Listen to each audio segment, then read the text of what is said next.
Hello everyone, in this video we are going to study chordata. आज हम chordates के बारे में बात करेंगे. chordata फाइलम सबसे मुश्किल लगता है क्योंकि बहुत लेंदी फाइलम है, ठीक है. लेकिन अगर आपने इसे सही से पढ़ा एंड अगर आपके पास सही रेलेवेंट इन्फॉर्मेशन हुई और बहुत प्रिसाइजली अगर किसी ने आपको समझाया तो डेफिनेटली ये फाइलम बहुत आसान है.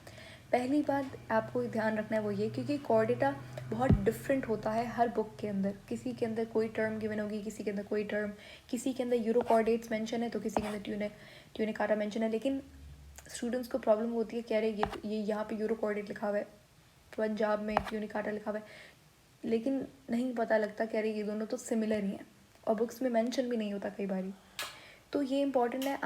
मैंने यहाँ पे बहुत अच्छी तरीके से ग्राफ की फॉर्म के अंदर, एक्चुअली एक चार्ट फॉर्म के अंदर, फ्लो चार्ट, पूरा कॉर्डेटा के डिविजन्स को मेंशन किया है जितना भी. क्योंकि देखो कॉर्डेटा एक फाइलम है और इस फाइलम के अंदर सब फाइलम्स आते हैं, फिर सुपर क्लास आती है, फिर क्लासेस आती हैं. तो ये हर चीज़ have covered very precisely. So hear me out, watch the video till the end. शुरू करते हैं. सबसे पहले तो देखो कॉर्डेटा को मैं अच्छे से बाद में हम बात करेंगे कॉर्डेटा में. चलो सीलोम कैसा होता है मैं पूछ लेती हूँ आपसे. सीलोम कैसा होता है इनका? यू सीलोमिक होता है, यानी कि ट्रू सीलोम होता है इनके पास. उसके बाद इनकी सिमेट्री कैसी होती है? तो बायलेटरल सिमेट्री होती है, ठीक है. प्रोटोस्टोमिक होता है या ड्यूट्रोस्टोमिक होता है? तो ड्यूट्रोस्टोमिक होता है. सिंपल सी बेसिक नॉलेज, ठीक है. अब देखो एक चीज़ हमेशा रखिएगा, कॉर्डेटा और जो जितने भी पहले आने वाले फाइलम्स हैं उनके अंदर मेन डिफरेंस क्या है? मेन डिफरेंस है इनके पास एक स्पेशल स्ट्रक्चर होता है जिन्हें बोला जाता है नोटोकॉर्ड. नोटोकॉर्ड किसी और फाइलम के पास प्रेजेंट नहीं होती. So notochord is something that makes Chordata stand out as compare to other phylums in kingdom Animalia, ठीक है. अब देखो कुछ ऐसे मेंबर्स हैं कॉर्डेटा के अंदर, यानी कि कॉर्डेटा एक फाइलम है, उसके अंदर कुछ ऐसे जानवर हैं जिनके पास ये नोटोकॉर्ड होती है, ठीक है. और कुछ ऐसे जानवर हैं जिनके पास ये नोटोकॉर्ड होती तो है लेकिन एम्ब्रियोनिक स्टेज के अंदर होती है और बाद में ये कन्वर्ट हो जाती है वर्टिब्रल कॉलम के अंदर. अब ये नोटोकॉर्ड है क्या, वर्टिब्रल कॉलम क्या है, हर चीज़ हम पढ़ेंगे, ठीक है. But with patience, slow and steady wins the race. तो देखो अब सबसे पहले ये जान लो नोटोकॉर्ड क्या होती है. नोटोकॉर्ड एक स्पेशल टाइप ऑफ स्ट्रक्चर है जो कि आपको हमेशा मिलता है डोर्सल रीजन ऑफ बॉडी के अंदर, यानी कि पीछे वाली साइड पे, आपके बैकबोन जिसे आप बोलते हो ना, उसके, मैं ह्यूमन को कंसिडर करके आप ये समझ सकते हो कि डोर्सल साइड कौन सी होती है? हमारी पीछे वाली साइड, ठीक है. तो नोटोकॉर्ड एक स्पेशल रॉड लाइक स्ट्रक्चर है, रॉड की तरह दिखने वाला स्ट्रक्चर है. ये क्या करता है? ये मैकेनिकल सपोर्ट प्रोवाइड करता है. जब एक एम्ब्रियो की डेवलपमेंट हो रही होती है, उस डेवलपमेंट के प्रोसेस के दौरान जो स्केलेटल मसल होता है वो अटैच होता है उस रॉड के साथ. तो ये एक स्केलेटल सपोर्ट प्रोवाइड करती है, मैकेनिकल सपोर्ट प्रोवाइड करती है, ठीक है. उसके बाद मैंने बताया कि कुछ एनिमल्स के अंदर ये नोटोकॉर्ड प्रेजेंट होती है, लेकिन कुछ एनिमल्स और भी एडवांस्ड होते हैं कॉर्डेटा के अंदर जिनके पास ये नोटोकॉर्ड सिर्फ एम्ब्रियोनिक स्टेज में प्रेजेंट होती है, फिर ये कन्वर्ट हो जाती है किसके अंदर? वर्टिब्रल कॉलम के अंदर. तो वर्टिब्रल कॉलम कुछ भी नहीं है, सिर्फ नोटोकॉर्ड का एडवांस्ड वर्जन है, ठीक है. वर्टिब्रल कॉलम देखो, नोटोकॉर्ड जो है वो प्रिमिटिव है. नोटोकॉर्ड जो है वो आपके पास डेलिकेट होती है और फ्लेक्सिबल होती है, लेकिन जो वर्टिब्रल कॉलम है वो होती है, वो कार्टिलेजिनस भी हो सकती है और बोनी भी हो सकती है. तो वर्टिब्रल कॉलम ज़्यादा स्ट्रॉन्ग होती है. एक तो vertebral column mechanical support provide करती है जैसे कि नोटोकॉर्ड करती है, स्केलेटल सपोर्ट भी प्रोवाइड करती है, एक ही बात है मैकेनिकल स्केलेटल. तीसरी बात ये वो प्रोटेक्शन प्रोवाइड करती है हमारी स्पाइनल कॉर्ड को. तो ये सारी चीज़ें, ठीक है. ऊपर से एक और चीज़ जो हमारी स्टर्नम होती है, रिब, अपना चेस्ट बोन, उससे रिब्स अटैच होती हैं, सही है. और हमें पता है ये जो रिब्स हैं ये पीछे जाकर, ये सारी रिब्स पीछे जाकर कहाँ किससे कनेक्ट होती हैं? वर्टिब्रल कॉलम से कनेक्ट होती हैं. तो ये एक्चुअली रिब्स के अटैचमेंट में भी हेल्प करती है.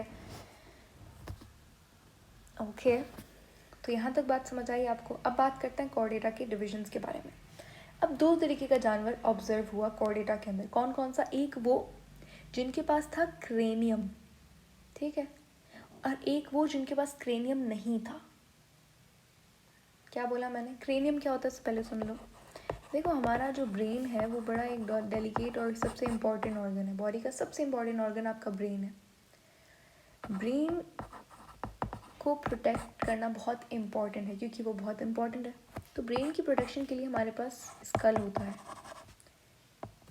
ठीक है। और स्कल का एक पार्ट होता है जिसे कहते हैं क्रेनियम। क्रेनियम क्या होता है? क्रेनियम को ब्रेन बॉक्स बोला जाता है, यानी कि set of bones that protect your brain. Cranium एक बॉक्स लाइक स्ट्रक्चर होता है जिसके अंदर आपका ब्रेन आता है। क्लियर हो गया? बाकी स्कल क्या होता है? स्कल आपका जो पूरा मुंह है, आपका पूरा फेस जो है वो स्कल है, ठीक है। उसके बाद ब्रेन की और प्रोटेक्शन के अंदर कुछ प्रोटेक्टिव लेयर्स होती हैं जिन्हें मेनिंजेस बोला जाता है। तो ये एक समझ लो एक बोनी स्ट्रक्चर है जो कि प्रोटेक्ट करता है ब्रेन को। तो क्रेनियम समझ आ गया। अब कुछ कॉर्डेटा ऐसा था, देखो दो तरीके का कॉर्डेटा है। एक वो जिसके पास क्रेनियम है प्लस नोटोकॉर्ड है, समझ रहे हो? एक वो जिसके पास क्रेनियम और नोटोकॉर्ड है, और दूसरा वो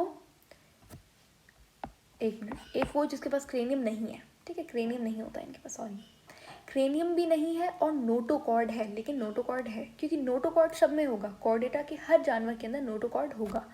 और एक वो जिनके पास क्रेनियम है और नोटोकॉर्ड जो है वो सिर्फ एम्ब्रियोनिक स्टेज के अंदर होती है, लेकिन बाद में वो वर्टिब्रल कॉलम के अंदर कन्वर्ट हो जाती है।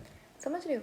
तो नोटोकॉर्ड को हमने डिवाइड कर दिया into 2 categories. First with cranium, sorry यहाँ पे विदाउट है, विदाउट क्रेनियम, और इनके पास होती है क्या? नोटोकॉर्ड। और एक वो जिनके पास क्रेनियम होता है, एक वो जिनके पास क्रेनियम होता है और इनके पास नोटोकॉर्ड कन्वर्ट होती है किसके अंदर? वर्टिब्रल कॉलम के अंदर। नोटोकॉर्ड प्रेजेंट, तो देखो नोटोकॉर्ड प्रेजेंट तो होती है लेकिन एम्ब्रियोनिक स्टेज के अंदर सिर्फ, बाद में ये कैसी हो जाती है? वर्टिब्रल कॉलम में कन्वर्ट हो जाती है।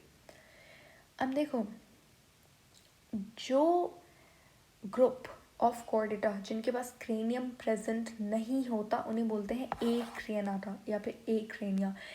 ए का मतलब है एब्सेंस, क्रेनिया या फिर क्रेनाटा निकला है क्रेनियम से। और वो जिनके पास क्रेनियम प्रेजेंट होता है और वर्टिब्रल कॉलम होती है उन्हें बोलते हैं क्रेनाटा। क्लियर? सिंपल हो गया। अब देखो क्रेनाटा का दूसरा नाम है वर्टिब्रेट्स और एक्रेनिया का दूसरा नाम है प्रोटोकॉर्डेट्स, और या फिर इन्हें इनवर्टिब्रल कॉर्डेट भी बोला जाता है। तो समझ लो कि कॉर्डेटा के अंदर सारा का सारा मेंबर वर्टिब्रेट नहीं होता, सारे सबके पास वर्टिब्रल कॉलम नहीं होती, किसी किसी के पास वर्टिब्रल कॉलम होती है। तो कॉर्डेटा के अंदर इनवर्टिब्रेट भी आते हैं। Very important. क्लियर हुआ यहाँ तक? ठीक है, तो वर्टिब्रल कॉलम समझ आ गया क्या होती है, नोटोकॉर्ड। तो अभी तक हम लोग इसे यहाँ तक ही रखते हैं। अभी तक हमने बस यही बात डिस्कस की कि कॉर्डेटा को डिवाइड किया गया हमने 2 ग्रुप्स के अंदर, एक वो without crania and notochord. Notochord is present but cranium is not present, that is called Protochordata. एक है प्रोटोकॉर्डेटा। प्रोटोकॉर्डेटा क्या है? जिसके अंदर क्रेनियम प्रेजेंट नहीं होता लेकिन नोटोकॉर्ड प्रेजेंट होती है। और क्रेनाटा क्या है या फिर वर्टिब्रेट्स क्या है? जिनके पास वर्टिब्रल कॉलम प्रेजेंट होती है और नोटोकॉर्ड सिर्फ एम्ब्रियोनिक स्टेज के अंदर प्रेजेंट होती है, और क्रेनियम भी होता है इनके पास। ठीक है, नेक्स्ट हम बात करेंगे इनकी फर्दर डिविजन्स के बारे में।